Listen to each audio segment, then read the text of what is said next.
Pocket FM पर मैं हूँ आरजे शारदा। आप सुन रहे हैं काशी, एक प्रेम कहानी। इसे लिखा है प्रीति तिवारी ने। बनारस शहर कहने को तो ये महादेव की नगरी है, पर यहाँ मोहब्बत जैसे हवाओं में बहती है। हर किसी का दिल एकदम खरे सोने सा है। बनारस अपने घाटों के लिए, महादेव की भक्ति के लिए और महाआरती के लिए प्रसिद्ध है। मेरी नई कहानी भी यहीं से शुरू होगी और खत्म भी इसी बनारस के घाट पे होगी। बनारस शहर, 80 घाट, सुबह का वक्त। ईश्वर सत्य है, सत्य ही शिव है, शिव ही सुंदर है। जागो उठ कर देखो, जीवन जो तुझा।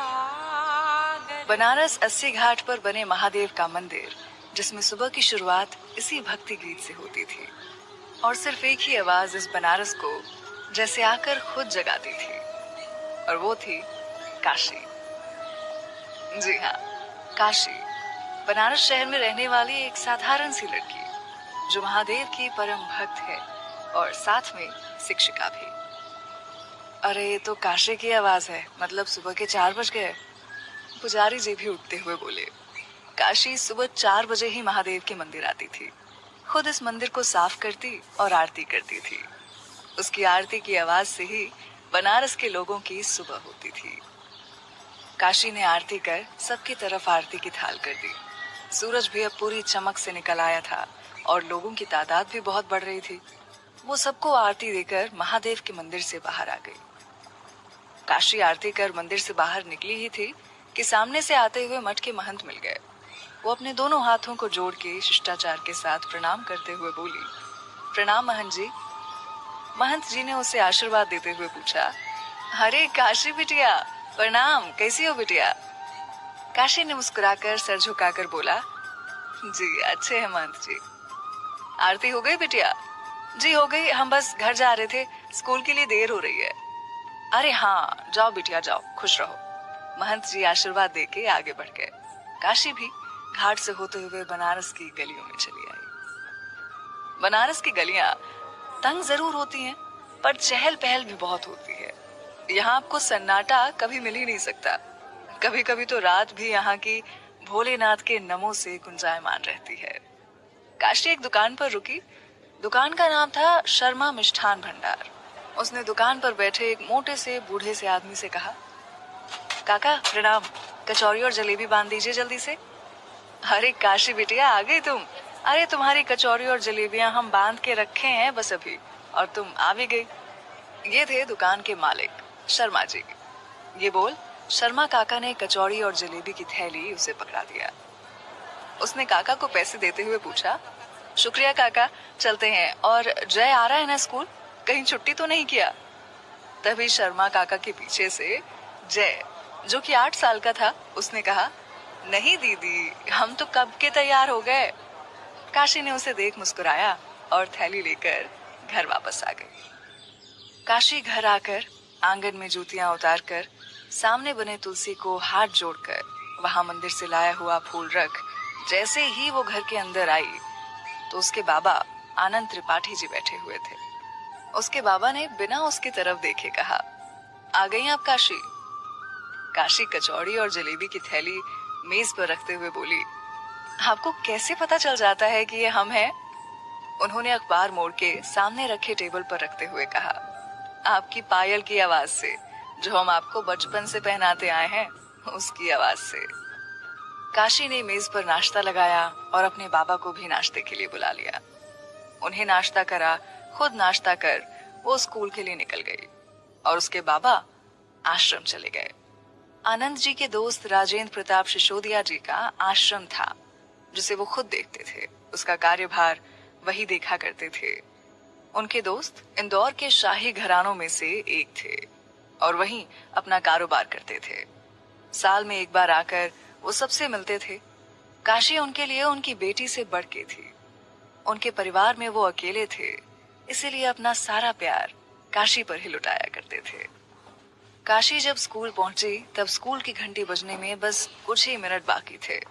वो जल्दी से जाकर प्रिंसिपल रूम में टाइम भरी और प्रिंसिपल सर को सुप्रभात बोल के बाहर आ गई। घंटी लगते ही सारे बच्चे प्रार्थना के लिए आके ग्राउंड में लाइन लगाकर खड़े हो गए। स्कूल के सारे टीचर्स आकर अपनी अपनी क्लास के लाइन के सामने खड़े हो गए। प्रार्थना शुरू हुई तो सारे बच्चे एक साथ मिलके प्रार्थना करने लगे। स्कूल की असेंबली खत्म होने के बाद सारे बच्चे अपनी अपनी क्लासों में वापस चले गए। काशी स्टाफ रूम में आकर वहां से अपना सामान निकालने लगी। तभी पीछे से आके शालिनी ने उसे गुड मॉर्निंग विश किया। वो उसे पीछे मुड़ के देखते हुए बोली, ओहो, तो आ गई आप। यार क्या करूं, अब तेरी तरह मैंने बनारस को उठाने का ठेका तो लिया नहीं है, तो सोचती हूँ तेरे हिस्से का भी मैं ही सो लेती हूँ और इसमें लेट हो जाता है। शालिनी ने अपनी अलमारी से अटेंडेंस रजिस्टर निकालते हुए कहा और दोनों हंस दी। चलो अच्छा, अब जाओ जल्दी क्लास में। ये बोल काशी अपनी क्लास में चली गई। आनंद जी आश्रम आ गए थे। ये आश्रम बहुत बड़ा था। इसमें विधवा स्त्रियों के लिए, वृद्धों के लिए और अनाथ बच्चों के रहने का इंतजाम था। यहाँ की जितनी भी विधवा स्त्रियां थीं, वो कुछ न कुछ काम करती थीं और उन्हीं से खुद के लिए कमाती थीं। वृद्ध महिलाएं और पुरुषों की सेवा भी यहाँ होती थी और अनाथ बच्चों को पढ़ाया जाता था। आनंद जी रिटायर हो गए थे अपनी टीचर की जॉब से, तो उन्होंने यहाँ आकर इन सबको अपना वक्त देना ज्यादा अच्छा समझा। वो पूरा दिन इसी आश्रम में बिता देते थे। उनकी जिंदगी में काशी के अलावा कोई नहीं था। काशी की माँ बचपन में ही चल बसी थी, इसीलिए उसकी परवरिश खुद उन्होंने अकेले किया। आनंद जी को काम करते हुए दोपहर हो गई थी। उन्होंने खाना भी नहीं खाया था। तभी उनके मैनेजर दुबे जी ने बोला, सर खाना लगा दूं, दोपहर हो गई है। उन्होंने कोई फाइल देखते हुए कहा, नहीं दुबे जी, अभी नहीं। अभी क्यों नहीं? अभी ही खाएंगे आप बाबा, और हमारे साथ खाएंगे। ये आवाज सुन दोनों ने देखा तो काशी अंदर ही चले आ रही थी खाने का बॉक्स लिए। वो अंदर आके दुबे जी को प्रणाम करते हुए बोली, चलिए उठिए जल्दी। ये कहते हुए उसने खाने का टिफिन मेज पर रख दिया। उसने टिफिन खोलते हुए कहा, और दुबे चाचा जी, आपने खाया या नहीं? आनंद जी ने फाइल रखते हुए उससे पूछा, पर काशी आप यहाँ क्या कर रही हैं? उसने खाना एक प्लेट में निकालते हुए कहा, आपको खाना खिलाने आए हैं, चलिए अब आप भी आ जाइए चाचा जी। अरे नहीं बिटिया, हम लेकर आए हैं, आप खाओ, हम भी चलते हैं। ये बोल दुबे जी वहां से चले गए। काशी भी अपने बाबा के साथ खाना खाने लगी। दोनों ने साथ में खाना खाया और फिर काशी आश्रम के बच्चों को पढ़ाने चली गई। वो अपना वक्त इन बच्चों को पढ़ाने में, वहां की विधवा स्त्रियों को मिट्टी की मूर्तियां बनाना सिखाने में और रात को जाने से पहले सारे वृद्धों को कहानी सुनाने में देती थी। काशी की जिंदगी में बस इतना ही था। काशी दोपहर से रात तक काम करती रही और रात को सब कुछ एक बार खुद देख के तब अपने बाबा के साथ घर के लिए निकल गई। राजस्थान, रात का वक्त। कहा जाता है कि राजस्थान एक खूबसूरत राज्य है और उसकी शान यहाँ की सभ्यता, यहाँ का रहन सहन और खाना है।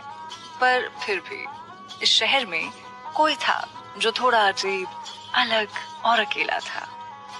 इस शहर का मशहूर राजपूत और एक बैचलर व्यापारी, पूरा राजस्थान जिसके एक शब्द पर हिल जाता था, और वो था अभय प्रताप सिंह। अभय के घर में कोई नहीं था। कहते हैं कि जिसका जितना नाम मशहूर होता है उतने ही उसके दुश्मन भी होते हैं। इसी दुश्मनी में उसने अपने सारे घर वालों को खोया और आज वो जिंदगी में अकेला था और ये अकेलापन उसके स्वभाव को भी बदल गया। उसकी गाड़ी जैसे महल के गेट के अंदर आकर सामने दरवाजे पर रुकी तो कुछ नौकर जल्दी जल्दी से बाहर आए। अभय गाड़ी से उतरा, एक रौबदार चेहरा। वो गाड़ी से बाहर आकर अंदर आया और नौकर उसका सामान लेके उसके पीछे आए। एक नौकर ने डरते हुए पूछा, हुकुम सा, खाना? जी लगाइए, हम आते हैं। ये बोल के वो अपने कमरे में चला गया। कमरे में पहुंचकर उसने अपना कोट निकाल कर रखा ही था कि तभी मोबाइल बजा। उसने फोन उठाया और सख्त आवाज में पूछा, काम हुआ या नहीं? दूसरी तरफ से डरती हुई आवाज में कोई बोला, नहीं साहब, उस लड़की ने मना कर दिया है उस जमीन को देने के लिए। 1-2 टके की लड़की की इतनी जरूरत कि वो अभय प्रताप सिंह को मना करे। हम आ रहे हैं कल वहां, हम भी तो देखें कौन पैदा हो गया इस धरती पर ऐसा जो हमें ना करना जानता है। ये बोल उसने फोन काट गुस्से में बिस्तर पे फेंक दिया। बनारस शहर, रात का वक्त। काशी दूध गर्म करके अपने बाबा के कमरे में आई तो देखा कि आनंद जी बैठे रामायण पढ़ रहे थे। उसने दूध का गिलास उन्हें देते हुए और रामायण लेके माथे लगा बंद करके रखते हुए कहा, बाबा चलिए अब दूध पी लीजिए और सो जाइए और रखिए रामायण अब। आनंद जी भी गिलास लेके बिस्तर पर बैठ गए। काशी कपड़ों को तह करते हुए बोली, बाबा आज फिर वो लोग आए थे जमीन के लिए, मैंने मना कर दिया। उन्होंने चिंता जताते हुए कहा, काशी बेटा, अगर वो लोग चाहते हैं वो जमीन तो दे के छुट्टी करो ना, क्यों ऐसे लोगों से लफड़ा लेना? आपकी जान हमारे लिए बहुत कीमती है बेटा। कुछ नहीं होगा हमें, और वो जमीन हम किसी को नहीं देना चाहते और ना देंगे, वो माँ ने हमें दिया था। वो इतना कह के अपने बाबा को सुला के वहां से चली गई। वो छत पर आकर खड़ी हो गई। हल्की हल्की सी ठंड थी। वो चांद को देखते हुए बोली, कोई ऐसा भी हो सकता है क्या महादेव जी, एक जमीन के लिए इतना पागल? जब ना बोल दिया तो क्यों फिर बार बार? वो जब भी गुस्सा होती तो ऐसे महादेव जी को शिकायत करती थी। दूसरी तरफ अभय अपने कमरे में बनी बड़ी सी बालकनी में खड़ा होकर आसमां की तरफ देख के बोला, मुझे ना सुनना पसंद नहीं, और तुम एक मामूली सी लड़की जिसने मुझे सिर्फ ना नहीं बोला, मुझे मजाक समझ लिया। अब मैं तुम्हें बताऊंगा मैं कौन हूँ, वेट एंड वॉच। अभय ने गुरूर में बोला। प्रीति तिवारी, मैं हूँ आरजे शारदा। पॉकेट एफएम पर आप सुन रहे हैं काशी, एक प्रेम कहानी। इसे लिखा है प्रीति तिवारी ने। बनारस, सुबह का वक्त। काशी मंदिर से घर आकर जब मेज पर नाश्ता लगाने लगी तो उसके बाबा उससे बोले, काशी आज आपके चाचा जी और हमारे दोस्त आ रहे हैं। आनंद जी कुर्सी पर बैठते हुए कहते हैं, चाचा जी आ रहे हैं, फिर तो आज हम स्कूल से आधे दिन की छुट्टी लेके चले आएंगे और उनके लिए खाना भी बनाना होगा। वो आनंद जी को नाश्ता देते हुए बोलती जा रही थी। आनंद जी ने लगभग बड़बड़ाते हुए कहा, फिर से शुरू हो गया इसका, अब पूरे दिन ये उनके मनपसंद की चीजें बनाएगी, और जब हम बोलते हैं तो हफ्ते में एक बार बस। उन्हें ऐसे बड़बड़ाते हुए देख वो बोली, आप ये क्या बोले जा रहे हैं खुद से ही? कुछ नहीं, हाँ तो नाश्ता करिए। ये बोल वो चेयर खींच नाश्ता करने बैठ गई। दोनों ने नाश्ता किया और फिर साथ में घर से निकल गए। काशी स्कूल आई और प्रिंसिपल सर से बोल के आधे दिन की छुट्टी ले ली और शालिनी को भी छुट्टी लेने को बोल दिया। आनंद जी अपने आश्रम आए और वहाँ की साफ सफाई करवाने लगे। वैसे आश्रम कभी गंदा नहीं रहता था, पर फिर भी यहाँ तीनों वक्त साफ सफाई होती थी। आनंद जी ने सामानों को ठीक से रखवाते दुबे जी से कहा, दुबे जी बच्चों की परीक्षा होने वाली है, सारी तैयारियां कर ली है ना आपने? जी बस पेपर आने बाकी हैं सर जी, बाकी सब हो चुका है। वार्षिकोत्सव की क्या तैयारियां चल रही हैं? बच्चों को सिखाया जा रहा है ना? जी सर, काशी बिटिया कर रही है और सबको कार्ड भी बांटे जा चुके हैं। ये कहते हुए जिनको कार्ड बांटा जा चुका था उनकी लिस्ट दुबे जी ने उन्हें दे दी। काशी अपने स्कूल से छुट्टी लेके शालिनी के साथ घर आकर तैयारियां करने लगी। तभी दरवाजे पर दस्तक हुई। शालिनी ने जाके दरवाजा खोला तो सामने खड़े अनजान शख्स ने उससे पूछा, जी काशी जी हैं क्या? आप यहाँ बैठे, मैं बुला के लाती हूँ। ये बोल शालिनी ने उसे अंदर बने बैठक में बैठा दिया और अंदर आकर काशी से बोली, काशी कोई आया है देखो जाके। ये बोल उससे कलछी ले कढ़ाई में पूड़ियां तलने लगी। काशी हाथ धो के बाहर आई, देखा वही आदमी खड़ा था जो कल जमीन के लिए आया था। उसे देख वो भड़कते हुए बोली, मैंने आपसे बोला है ना कि मुझे जमीन नहीं देनी है, तो आप बार बार क्यों चले आते हैं? मैम मेरे सर आपसे एक बार मिलना चाहते हैं, वो कल या आज रात में ही यहाँ आ जाएंगे, आप बस एक बार उनसे मिल लीजिए, मेरी नौकरी का सवाल है, प्लीज मैम। उस इंसान के बोलने पर काशी ने सोचा और 2 दिन बाद मिलने को बोल दिया। वो आदमी चला गया। काशी भी अंदर आ गई। शालिनी ने उसे देख पूछा, कौन था ये? अरे कुछ नहीं, ये बोल दोनों वापस काम में लग गई। दोनों को काम करते हुए शाम हो गई और वक्त भी ज्यादा हो गया था, तो शालिनी अपने घर चली गई। काशी भी ऊपर चली आई अपने कमरे में। वहां आकर वो तैयार हुई और नीचे आकर अपने बाबा को फोन लगा दिया। बाबा कहाँ हैं आप? चाचा जी आए या नहीं? अरे हमारी राजकुमारी पीछे मुड़ के देखे, हम तो कब के आ गए हैं। फोन पर राजेंद्र जी की आवाज सुन वो जैसे पीछे मुड़ी तो राजेंद्र जी और आनंद जी खड़े थे। चाचा जी आप आ गए। काशी दौड़ के गई और राजेंद्र जी के गले लग गई। कैसे हैं आप चाचा जी? काशी ने उनका बैग लेके रखते हुए कहा, हम तो ठीक हैं, पर हमारी बच्ची दुबली पतली लग रही है। ये कंजूस आपको कुछ खिलाता है या खुद खा जाता है? राजेंद्र जी ने मजाक करते हुए बोला, अरे ये बोलो ये मुझे कुछ देती है या नहीं? हफ्ते में एक दिन कचौड़ी जलेबी मिलती है, बस बाकी दिन वही फीका खाना। पर आज मैं इसकी एक भी बात नहीं सुनूंगा। आज मेरा यार आया है, आज तो दोनों खाएंगे। आनंद जी खुश होते हुए बोले, वैसे खुशबू तो बहुत अच्छी आ रही है। आनंद जी ने बोला, हाँ चाचा जी आज सारा खाना आपकी पसंद का बना है, आप बस हाथ मुंह धो के आ जाइए, हम खाना लगाते हैं। काशी बोल के रसोई घर की तरफ बढ़ गई। राजेंद्र जी को लेके आनंद जी कमरे में चले गए। रात का वक्त, बनारस एयरपोर्ट। मुझे उस लड़की से मिलना है। अभय एयरपोर्ट से बाहर निकलते हुए बोला, जी हुकुम, पर अभी रात हो गई है तो कल ही मिल पाएंगे अब। राणा ने गाड़ी का दरवाजा खोलते हुए कहा। अभय गाड़ी में बैठा और सारे बॉडीगार्ड भी आगे की गाड़ी में बैठ गए। गाड़ी बनारस की सड़कों पर चल पड़ी। अभय अपना टैब लेकर कुछ करने में व्यस्त था। राणा गाड़ी 80 घाट ले चलो, अभय ने टैब में देखते हुए बोला। जी हुकुम साहब, राणा ने जवाब दिया और गाड़ी 80 घाट जाने वाली रोड पर मुड़ गई। अभय अपने में ही व्यस्त था।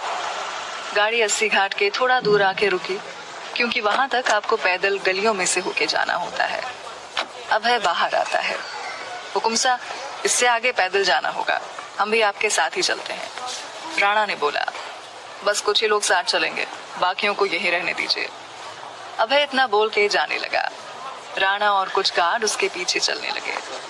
अभय कुछ देर चलने के बाद 80 घाट पहुंचता है। ये महागुरु वेदव्यास जी कहाँ होंगे? अभय ने एक आदमी से पूछा। जी इस वक्त तो मंदिर में होंगे या अपने घर पर। जैसा सीधे निकल जाओ बबुआ, वही मंदिर होगा भोलेनाथ का, और उसके पीछे वो रहते भी हैं।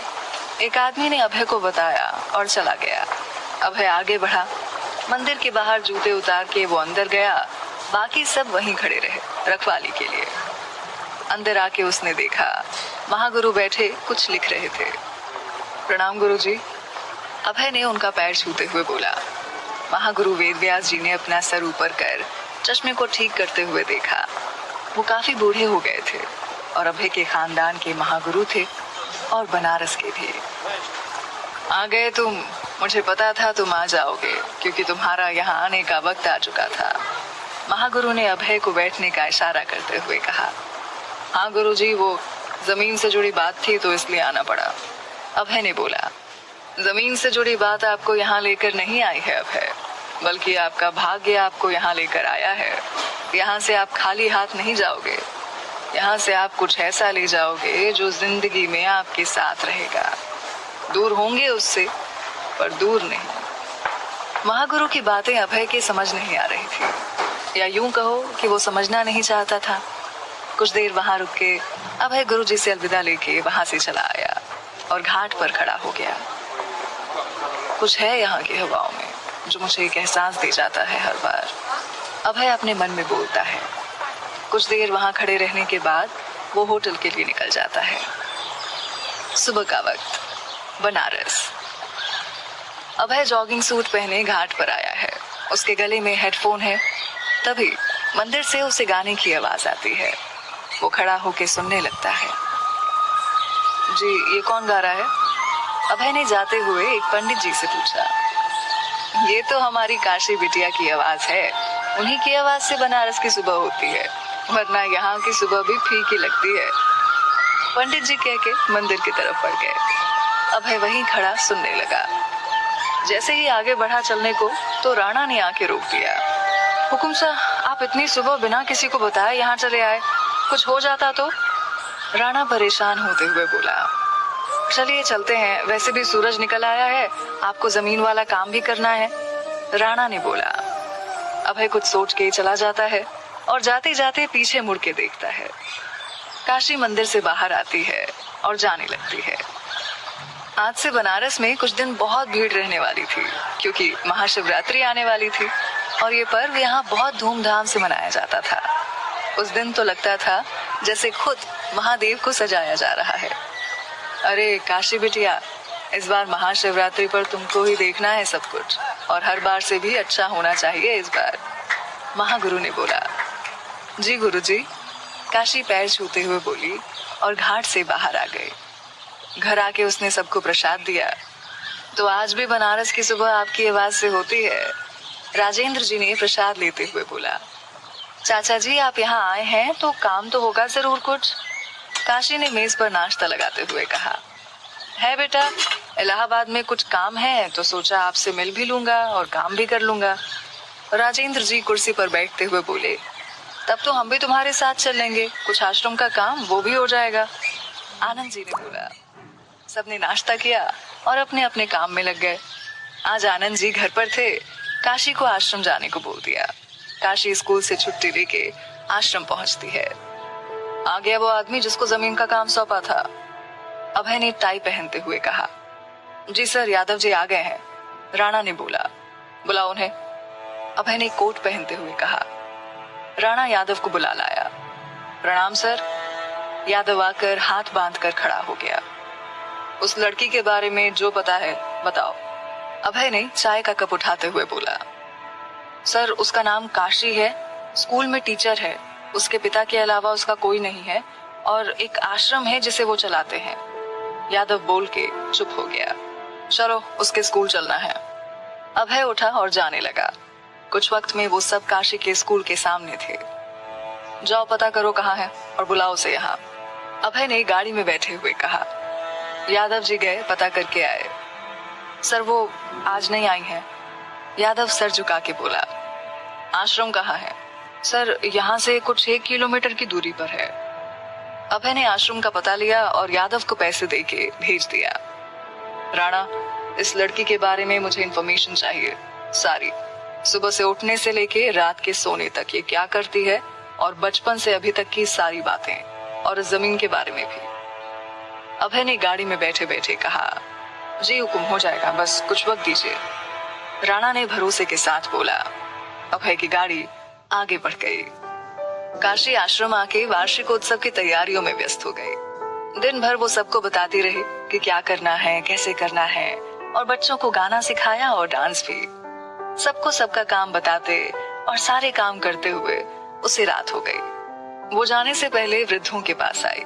आज सब उससे नाराज थे क्योंकि काशी ने आज उनसे बात नहीं की और ना ही उनसे मिलने आई थी।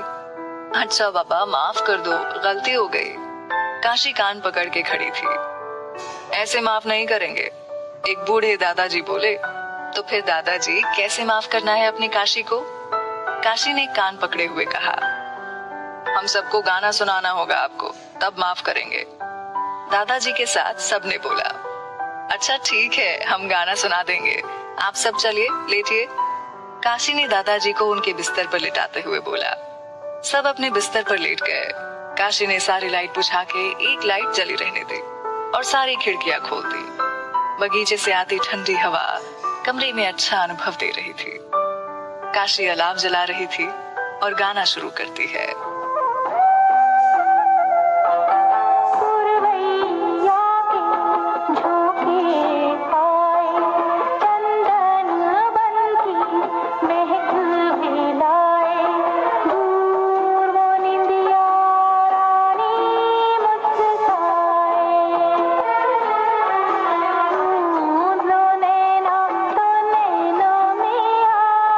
काशी गाए जा रही थी और सब सुने जा रहे थे।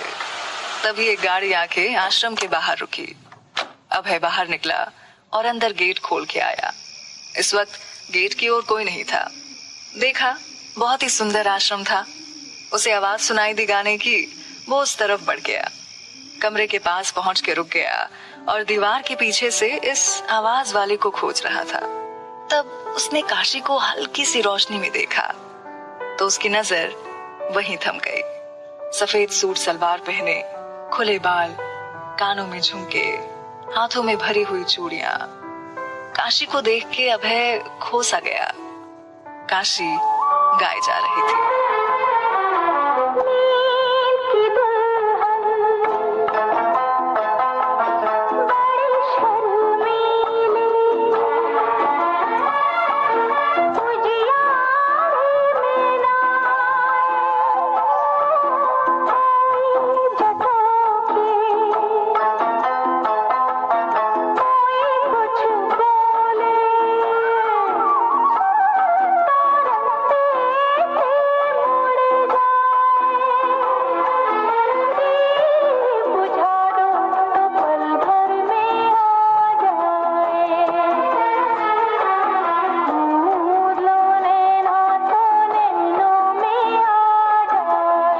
काशी धीरे से सबको सुला के वहां से बाहर आई। दुबे चाचा, हम घर जा रहे हैं, आज बहुत वक्त हो गया है। बाबा और चाचा जी दोनों ही इंतजार कर रहे होंगे। आप गेट अच्छे से बंद कर लेना और देख लेना एक बार, मैं सुबह आ जाऊंगी। काशी बैग लेकर बाहर निकलते हुए कही। ठीक है काशी बिटिया, तुम्हारे लिए रिक्शा मंगवा दिया है, उसमें ही चली जाओ। दुबे जी बाहर गेट तक आते हुए बोले। दुबे जी के मुंह से काशी का नाम सुन अभय को यकीन हो गया कि ये वही लड़की है। वो पीछे के रास्ते से बाहर निकल के अपनी गाड़ी में आता है। काशी रिक्शे पर बैठ जाती है और रिक्शा चल देता है। ठंड ज्यादा होती है, वो अपना दुपट्टा अपने सर पर ओढ़ लेती है। अभय उसके पीछे गाड़ी लेके आता है। काशी घर पर पहुंचती है और दरवाजा खटखटाती है। आनंद जी दरवाजा खोलते हैं। अभय कुछ दूर गाड़ी में बैठे देख रहा था। काशी अंदर चली गई। अभय ने गाड़ी मोड़ी और होटल की तरफ बढ़ा दी। उसके दिमाग में बस काशी चल रही थी। कुछ तो है तुम में मिस काशी, अब तुम्हारे सामने आने का वक्त आ गया है। हम भी तो देखें तुम्हारी अकड़। अभय गाड़ी ड्राइव करते हुए बोला।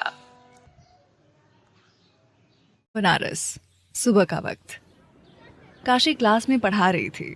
तभी प्यून आकर उससे बोला, काशी मैडम आपसे मिलने कोई आया है, बाहर खड़ा है। बोल दीजिए इंतजार करे, अभी हमारी क्लास है, जब खत्म हो जाएगी तो आकर मिल लूंगी। वो इतना कह के वापस पढ़ाने लगी। ये सुन प्यून चला गया। मैडम क्लास ले रही हैं, आप इंतजार करिए, जब खाली हो जाएंगी तो मिल लेंगी।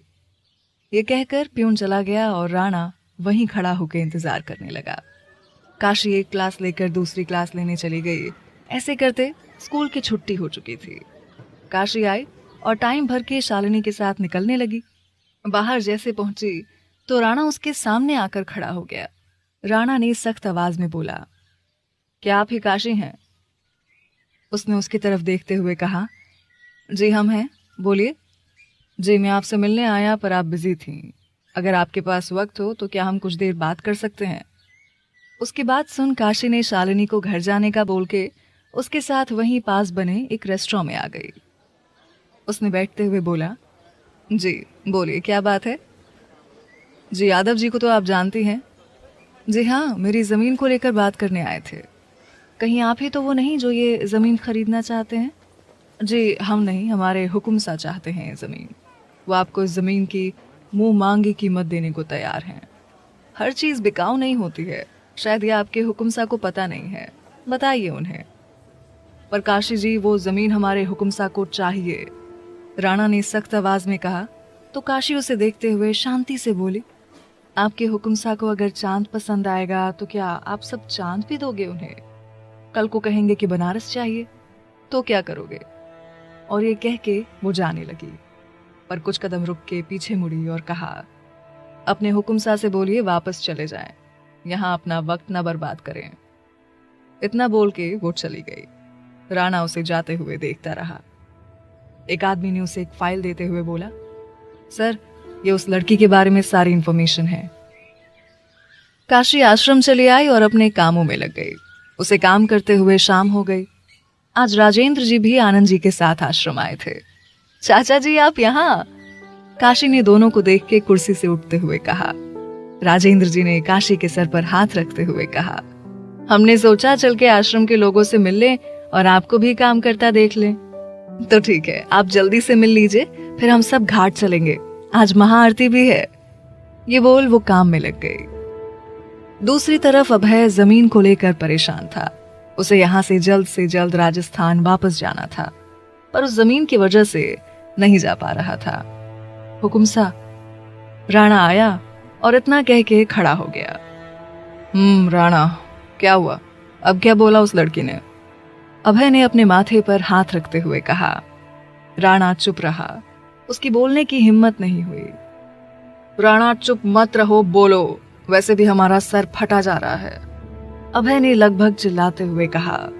राणा ने सारी बात बता दी। और क्या पता चला इस लड़की के बारे में और जमीन के बारे में? अभय ने उठते हुए कहा। जितना यादव ने बताया उतना तो आपको पता है, और ये जमीन इनकी माँ की थी। अपनी मृत्यु के पहले उन्होंने खुद ये वसीयत बनवाया था, पर वो वसीयत अभी हमारे हाथ नहीं आई है। पर पता चला है कि ठीक से जमीन काशी की भी नहीं है। अब ये पता करने में कुछ वक्त लगेगा। राणा ने सब बताया और चुप हो गया। तो पता करो राणा, क्या है इस वसीयत में, फिर हम देखते हैं क्या करना है। अभय गाड़ी की चाबी उठा के जाने लगा। हुकुम सा, कहाँ जा रहे हैं आप? राणा ने पूछा। राणा, हम महाआरती के लिए जा रहे हैं, और हाँ, आप या कोई भी मेरे साथ नहीं आ रहा है, हम अकेले जा रहे हैं। अभय बोलकर निकल गया और राणा अभय को बुलाता रहा, पर अभय ने अनसुना कर दिया। अभय गाड़ी में बैठा और चला गया। चलो उनके पीछे, राणा ने गाड़ी में बैठते हुए कहा। काशी सबके साथ 80 घाट पहुंचती है। महाआरती में वक्त था तो सब महागुरु के पास चले गए मिलने। महागुरु जी आरती की तैयारी कर रहे थे। बहुत लोग महाआरती के लिए आए थे। घाट भरा हुआ था। काशी सबके साथ मंदिर आ गई और महागुरु के पैर छुए। राजेंद्र जी और आनंद जी भी पैर छूते हैं। अरे राजेंद्र जी, कैसे हो, कब आए? महागुरु ने आरती की थाल काशी के हाथ में देते हुए कहा। जी बस 2 दिन हुए, राजेंद्र जी ने हाथ जोड़े हुए कहा। अच्छा, आओ, महाआरती शुरू होने वाली है, और आज की आरती तो हमारी काशी बिटिया के मुंह से हम सुनना चाहेंगे।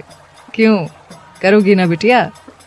महागुरु जी ने काशी के सर पर हाथ रखे हुए कहा। काशी ने सर हिला दिया और आरती की थाल लिए वो नीचे घाट की तरफ उतर गई। आज घाट का नजारा बहुत खूबसूरत लग रहा था। सारे तरफ दिए जल रहे थे। सारे पंडित हाथों में आरती के बड़े बड़े दीप लेके खड़े थे। काशी ने गंगा जी की आरती शुरू की। काशी के साथ सब एक साथ आरती करने लगे। अभय गाड़ी रोक के घाट पर चला आया। वहां पर आज काफी भीड़ थी। वो ऊपर खड़ा हो गया और आरती को सुनने लगा, हाथ जोड़ के। उसने जैसे आवाज सुनी तो उसे पता चल गया कि ये काशी की आवाज है। तो तुम भी यही हो? देखो आज हमारा मिलना लिखा है या नहीं। अभय ने हाथ जोड़े अपने मन में कहा। महागुरु ने देखा कि अभय भी आया है तो वो मुस्कुरा दिए। काशी सबके साथ आरती करने में मगन थी। काशी आरती खत्म कर सबको आरती देने लगी। वो आरती देते देते ऊपर आ गई। अभय हाथ जोड़े खड़ा था और काशी को ही देख रहा था। जी आरती, काशी ने धीरे से आरती की थाल आगे करते हुए बोला। अभय ने आरती की थाल पर हाथ फेरा और माथे से लगा लिया। काशी थाल लेके चली गई। अभय की नजर नीचे खड़े राजेंद्र जी पर चली गई। वो नीचे उनकी तरफ बढ़ गया। खंबागढ़ी राजा सा, अभय ने हाथ जोड़ के आदर के साथ बोला। अरे अभय, आप यहाँ? What a pleasant surprise. Rajendra ji चौंकते हुए बोले।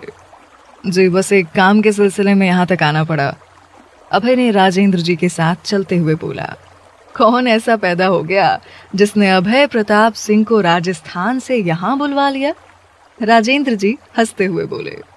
अभय मुस्कुरा दिया उनकी बातों पर। वैसे सर, आप यहाँ कैसे? अभय ने सवाल किया।